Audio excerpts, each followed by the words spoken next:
네, 과연 이대로 시장이 반등세를 유지할 수 있을 것인가? 상당히 기대감을 안기는 그런 흐름들도 포착이 되고 있습니다. 비트코인은 58,000달러 돌파 테스트를 진행을 하고 있고, 이더리움은 3,000달러에 걸쳐 있는 그런 모습을 확인해주고 있습니다. 이더리움 현물 ETF 이슈, 솔라나도 현물 ETF가 승인 신청서 제출된 상황, 그동안 빌빌거렸던 XRP까지도 좀 메이저 알트급들이 이제 좀 움직여야 될 그런 시간이 다가오고 있지 않나, 그런 생각이 드는 것 같기도 합니다. 비트코인은 58,000달러에 대한 돌파 테스트를 진행을 하고 있습니다.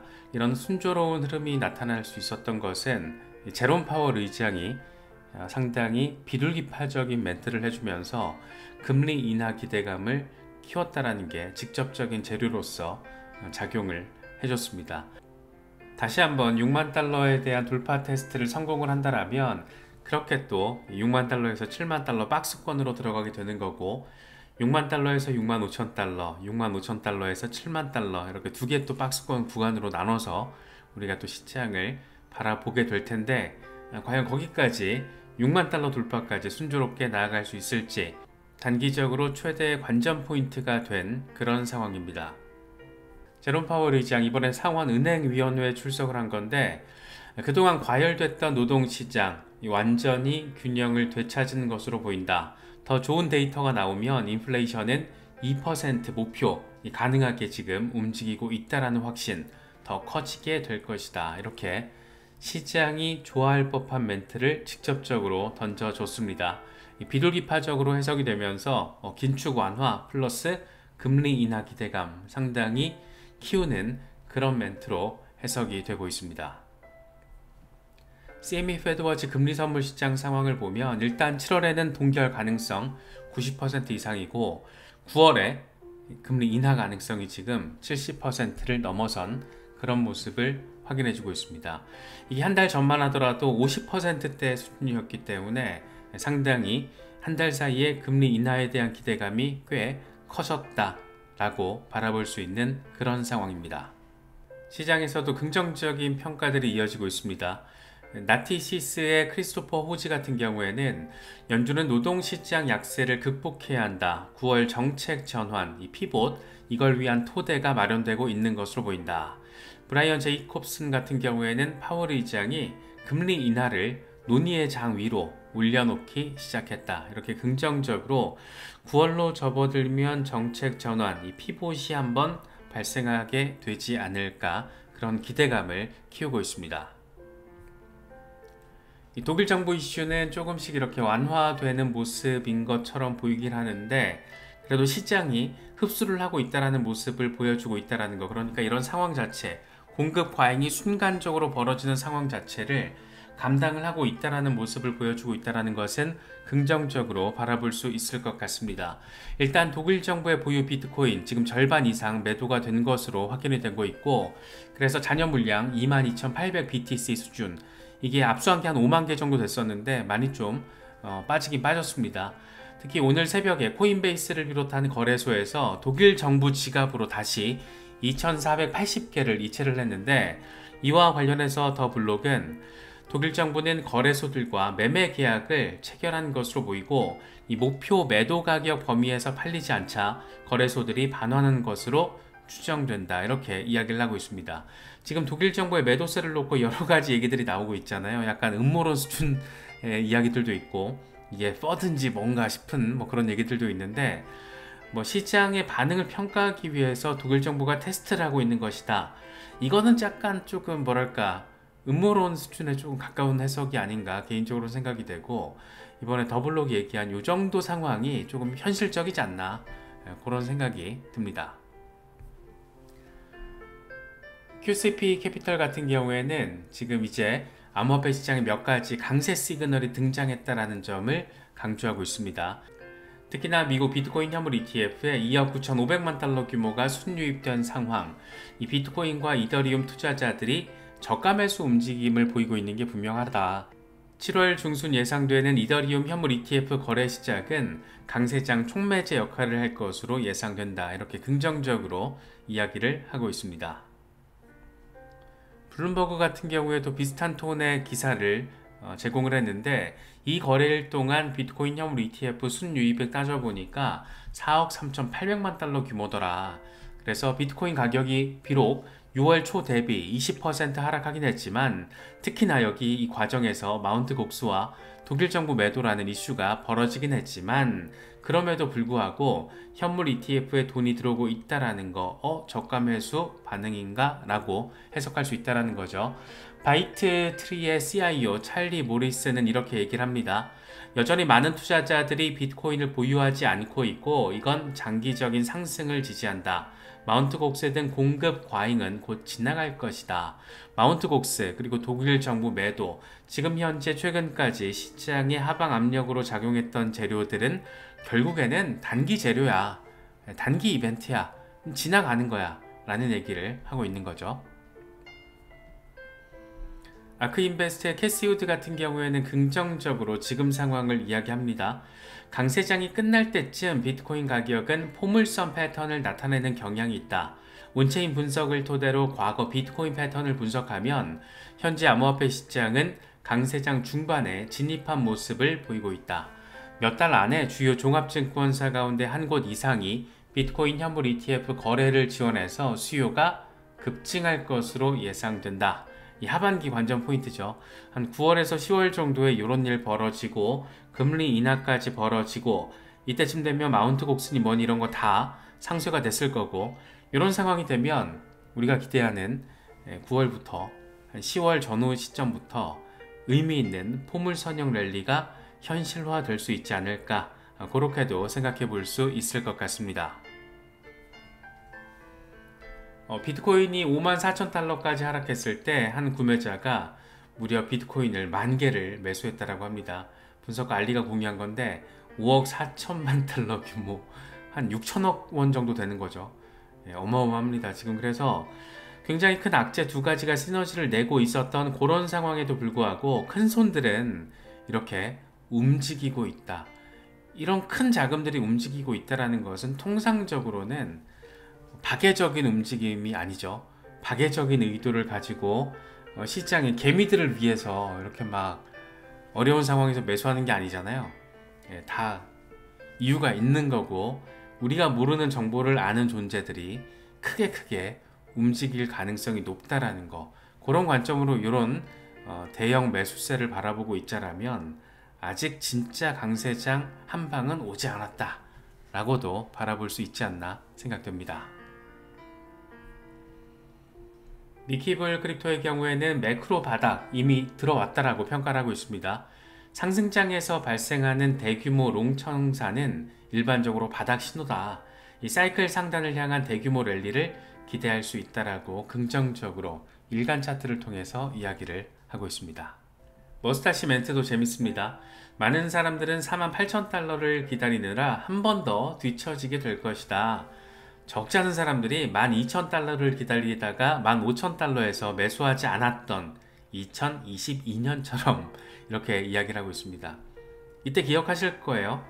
FTX로 바닥 찍었을 때 비트코인 10,000달러 간다, 12,000달러 간다 막 이런 목소리 나오면서 그때 이제 매수 안 하고 버텼던 사람들 더 빠질 거야, 더 빠질 거야, 비트코인 골로 한 번 더 갈 거야 라고 외쳤던 사람들이 결국에는 실수를 한 거였잖아요. 결과적으로 이번 상황도 비슷하다는 겁니다. 지금 이번에 많은 사람들이 48,000달러까지 갈 거라고 기다리고 있는데 그렇게 안 될 거야. 이제 슬슬 반등 받아주고 있어. 이미 가게 될 거야. 긍정적으로 좀 얘기를 하고 있습니다. 네, 이렇게 좀 가서 7만 달러 위로 올라서서 8만 달러를 향한 랠리 그렇게 10만 달러까지 연내 나아가는 그런 상황 등장할 수 있으면 참 아주 많이 좋을 것 같습니다. 데이트레이더 앨런 같은 경우에는 주간 차트에서 지금 역회된 숄더 패턴이 나와주고 있다라는 겁니다. 그래서 머리 부근에서 지금 반등을 해주고 있다라는 거죠.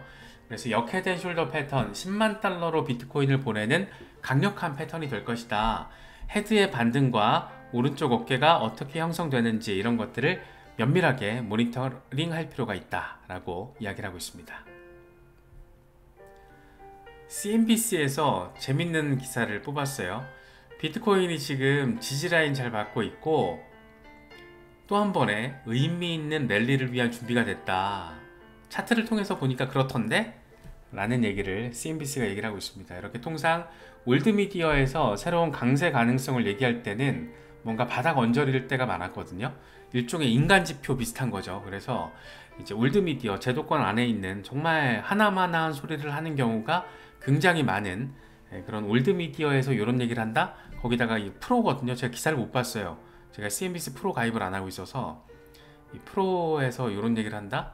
상당히 재밌는 어떤 상황이 펼쳐질 가능성이 상대적으로 높아진 게 아닌가라는 일종의 인간지표 비슷한 그런 관점에서도 생각해 볼 수 있을 것 같습니다. 분석가 마이클 반데포펜 이렇게 얘기합니다. 비트코인이 최근 약간의 변동성을 보였지만 시장이 매도 압력을 흡수하면서 가격이 다시 반등하고 있다. 사람들은 비트코인이 얼마나 강하고 앞으로 어떻게 될지를 과소평가하고 있다. 이렇게도 표현을 하고 있습니다.